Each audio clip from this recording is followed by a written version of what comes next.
ஏற்படுத்துங்க. நம்ம எல்லாருக்குமே பார்த்தீங்கன்னா பணக்காரர் ஆகணும் அப்படிங்கிற ஒரு ஆசை இருக்கும்.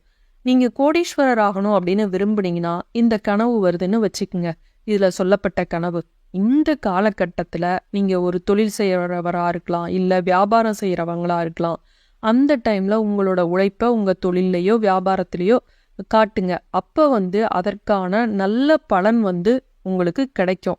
உங்க வாழ்க்கையில நல்ல முன்னேற்றம் ஏற்படும் அப்படின்னு சொல்லப்பட்டுள்ளது. அந்த வகையில சில கனவுகள் உங்களுக்கு வரக்கூடிய அதிர்ஷ்டத்தை காட்டும், வாழ்க்கையில செல்வ செழிப்பு ஏற்பட போவதை காட்டும் அப்படின்னு சொல்லப்பட்டுள்ளது. இதுல மிக முக்கியமான ஒரு 4 கனவு என்ன அப்படிங்கிறத பின்னாடி பார்க்கலாம். முதல்ல சில ஜென்ரலா அதிர்ஷ்டம் வரப்போவதை காட்டக்கூடிய கனவுகள் என்னென்ன அப்படிங்கிறத தெரிஞ்சுக்கலாம். நீருக்கும் பணத்துக்கும் ஒரு ஆழமான தொடர்பு உள்ளதாக சொல்லப்படுது. ஏன்னா இது இரண்டுமே ஒரே தன்மையை கொண்டவை அப்படின்னு சொல்லப்பட்டுள்ளது. உங்க கனவுல ஒரு சலனம் இல்லாத ஒரு குளம், கிணறு இதெல்லாம் பார்த்தீங்க அப்படின்னா ரொம்ப நல்லது. அந்த கிணத்துல இருந்து தண்ணி எடுக்கிற மாதிரி, இல்ல ஒரு குளத்துல நீங்க அப்படியே குளம் பக்கத்துல உட்காந்துக்கிட்டு இருக்கிற மாதிரி, இது மாதிரி கனவு கண்டீங்க அப்படின்னா ரொம்ப நல்லது. அதே போல அந்த குளத்துல நீந்தி வர்றீங்க அப்படின்னாலும் அது நல்லது. அதே சமயத்துல கொந்தளிக்கக்கூடிய கடல், அப்படியே ஆர்ப்பாட்டமா இருக்க அலை அப்படின்னா அந்த இதெல்லாம் கனவுல கண்டோம் அப்படின்னா அது நல்லதில்ல. அப்படியே இடி மின்னல் புயலோட மழை பெய்யுது அப்படின்னாலும் அது நல்லதில்ல. அடுத்தது வெள்ளை நிறம். வெள்ளை நிறம் அப்படிங்கிறதும் செல்வ செழிப்போடையும் அமைதியோடையும் தொடர்புடையது. ஒருத்தரோட கனவுல வெள்ளை நிற பூக்கள், வெள்ளை நிற ஆடைகள், பனியால் சூழப்பட்ட மலைகள், வெள்ளை நிற கோவில் இதெல்லாம் பார்க்குறோம் அப்படின்னா அது ஒரு செல்வத்தோட அடையாளமாக சொல்லப்படுகிறது. வெள்ளை நிற பொருட்களை கண்டாவே செல்வ செழிப்பு வருவதாக தான் சொல்லப்பட்டுள்ளது. அடுத்தது பழங்கள். பழங்கள் நிறைந்த மரத்தை கனவுல கண்டோம் அப்படின்னா, ஆப்பிள் மரம், நெல்லிக்காய், முந்திரி பழம் இதெல்லாம் கனவுல கண்டோம் அப்படின்னா உங்களை தேடி பணம் வரப்போவதாக அர்த்தம். ஆனா வாழைப்பழத்தை கனவுல கண்டோம் அப்படின்னா அது அசுபமாக கருதப்படுகிறது. சில நேரங்கள்ல இந்த கனவுனால நமக்கு வரக்கூடிய நோயை அது எச்சரிக்குது. நோயால நம்ம பாதிக்கப்பட போவதை குறிக்கலாம். அடுத்தது பூக்கள். பூக்கள்ல சில பூக்கள் கனவுல வந்தது அப்படின்னா நமக்கு ரொம்ப அதிர்ஷ்டம் வரப்போவதை காட்டுவதாக சொல்லப்பட்டுள்ளது.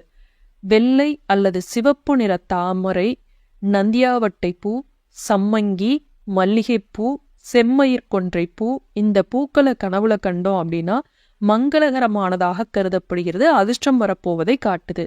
இந்த வகையான பூக்கள் உங்க கனவுல வந்தா பணம் உங்க கைக்கு தேடி வரப்போகுது அப்படின்னு காட்டுது. அடுத்தது விலங்குகள். கனவுல விலங்குகள் வருவதும் ஒரு அதிர்ஷ்டம் வாய்ந்ததாக சொல்லப்படுகிறது. அதுலயும் ஒரு சில குறிப்பிட்ட விலங்குகள் வருவது அப்படிங்கிறது ரொம்ப நல்லது. யானை மேல உட்காந்து நீங்க போற மாதிரி, குதிரை மீது அமர்ந்து சவாரி செய்யற மாதிரி, இல்ல ஒரு மாட்டு வண்டியில போறீங்க, மாடை பாக்குறீங்க, மாடு ஒரு உழவு ஓட்டுறப்ப மாடு இருக்கிறத பாக்குறீங்க, இல்ல ஒரு வெள்ளை நிற பாம்பை பாக்குறீங்க, குரங்கு, ஆமை, மான் இது மாதிரி பாக்குறதெல்லாம் நல்ல காலம் தொடங்கிடுச்சு நமக்கு அப்படிங்கிறத காட்டுது. ஒருத்தரோட கனவுல தேனி வந்தது அப்படின்னாலும் அது அதிர்ஷ்டத்தை காட்டுது அப்படின்னு சொல்லப்படுகிறது.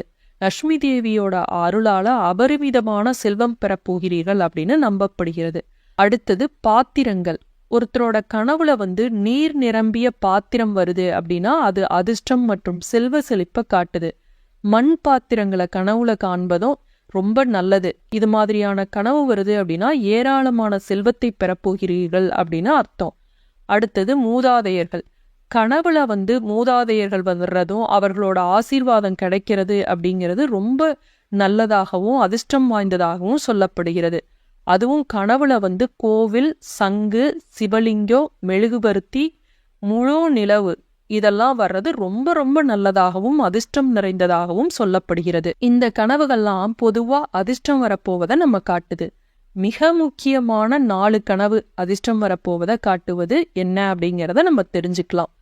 ஒரு மாடு பால் கறக்கிற மாதிரி பார்க்கறது, இல்ல பால் நீங்க போய் வாங்கிட்டு வர்ற மாதிரி கனவு வருவது.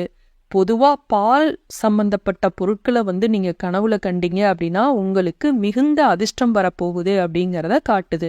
அதே போல தேன் நீங்க எடுக்கிற மாதிரி கனவு காண்பது, இல்ல செயற்கை தேன் உருவாக்க நினைக்கிறது, தேன் சம்பந்தப்பட்ட அனைத்து விதமான கனவுகளும் உங்களுக்கு அதிர்ஷ்டம் வரப்போவதை காட்டுது. அடுத்தது தானியங்கள். பூமியில தானியங்கள் செல்வங்கள்ல ஒன்றாக கருதப்படுது. இந்த தானியங்களை அறுவடை செய்வது, இந்த தானியங்களை விற்பது, தானியங்களை ஒருத்தர்ட்ட இருந்து வாங்குவது, இந்த தானியங்களை ஒரு இடத்துல நிறைய சேமித்து வைப்பது, இது போன்ற கனவுகளை காண்டோம் அப்படின்னா நமக்கு அதிர்ஷ்டம் ஏராளமாக வரப்போகுது அப்படிங்கிறத காட்டுது. மஞ்சளும் சிகப்பும் கௌரவத்தை குறிக்குது. இந்த மஞ்சள் தங்கத்தோட சின்னம், மங்கள செய்தியை நமக்கு காட்டும். தங்கத்தை கனவுல காண்பது அப்படிங்கிறதும் செல்வம் மற்றும் பணம் மதிப்பு மிக்க ஒன்றை தரக்கூடியதாக காட்டப்படுகிறது. அதே போல 8ஆம் எண்ணை கனவுல கண்டோம் அப்படின்னா செல்வம், வெற்றி, உடல் நலன்கள் உண்டாகும். சீனாவில் பார்த்தீங்கன்னா அவங்க 8 அப்படிங்கிற எண்ணை அதிர்ஷ்ட எண்ணாக கருதுவாங்க. சீனாவில் பார்த்தீங்கன்னா கோடைகால ஒலிம்பிக்கோட தொடக்க விழா பார்த்தீங்கன்னா ஆகஸ்ட் 8, 2008 அன்னைக்கு அன்று இரவு 8 மணிக்கு திட்டமிடப்பட்டது குறிப்பிடத்தக்கதாக சொல்லப்பட்டுள்ளது. இந்த மாதிரி இந்த 4 விதமான கனவுகள் வந்தது அப்படின்னா உங்களுக்கு மிகுந்த அதிர்ஷ்டம் வரப்போகுது அப்படின்னு கனவு சாஸ்திரத்துல சொல்லப்பட்டுள்ளது. மீண்டும் இது போன்ற காணொளியில் சந்திக்கும் வரை நன்றி, வணக்கம்.